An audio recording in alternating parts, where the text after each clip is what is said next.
बाबासाहेब आंबेडकरांनी लिहिलं, खरी संपत्ती आपली झाडे आहेत, त्याचा प्रत्येकाने जतन करणे आपलं फंडामेंटल ड्युटी आहे। आणि म्हणून या ठिकाणी मला वाटतं 10 वर्षापासून आमच्या सर्वांचे मार्गदर्शक आदरणीय हरिश्चंद्र चिरोरे सर हे एक सामाजिक बांधिलकी म्हणून या देशाचं देणं म्हणून 10 वर्षापासून जवळपास मला वाटतं आज त्यांनी 20 ते 25 हजार झाडं लावलेले आहेत।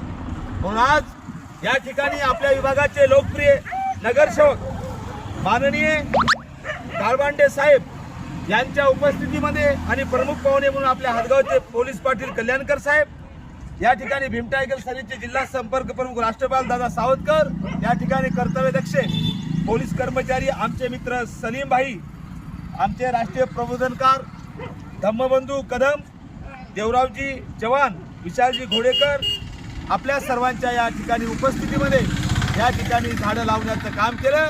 काही जण नुसतीच लावालावी करतात, जाती जातीमध्ये भेद निर्माण करण्याचं काम करतात, धर्माधर्मामध्ये भेद निर्माणाचं काम करतात, म्हणून झाड असं आहे तो हिंदू असेल, शीख असेल, ईसाई असेल, बौद्ध असेल, जैन असेल, पारशी असेल, इत्यादी इत्यादी असेल, त्या सगळ्या जाती धर्माच्या माणसाला जीवन ठेवण्यासाठी सगळ्याला समान आरक्षण देण्याचं काम हे झाड करत असतं। खरी समानता, राईट टू इक्वालिटी जर कोणाकडे असेल तर ती झाडाकडे असेल। म्हणून जगायचं असेल, चांगलं आयुष्य जगायचं असेल, चांगलं पीक शेतकऱ्याला जगवायचं असेल तर झाडाशिवाय पर्याय नाही। आणि मी आपल्या सर्वांना आजच्या छत्रपती शिवाजी महाराजांच्या जयंतीच्या निमित्ताने मी एवढा संदेश देऊ इच्छितो की खऱ्या अर्थाने तुम्हाला माणूस म्हणून घ्यायचा असेल तर आयुष्यात किमान 10 झाडं लावण्याचा आजच्या छत्रपती शिवाजी महाराजांच्या जयंतीच्या निमित्ताने प्रत्येकाने संकल्प करावा, एवढा या ठिकाणी मॅसेज देतो। परत आपल्या सर्वांचे लाडके राजे छत्रपती शिवाजी महाराजांच्या जयंतीनिमित्त शुभेच्छा देतो, थांबतो।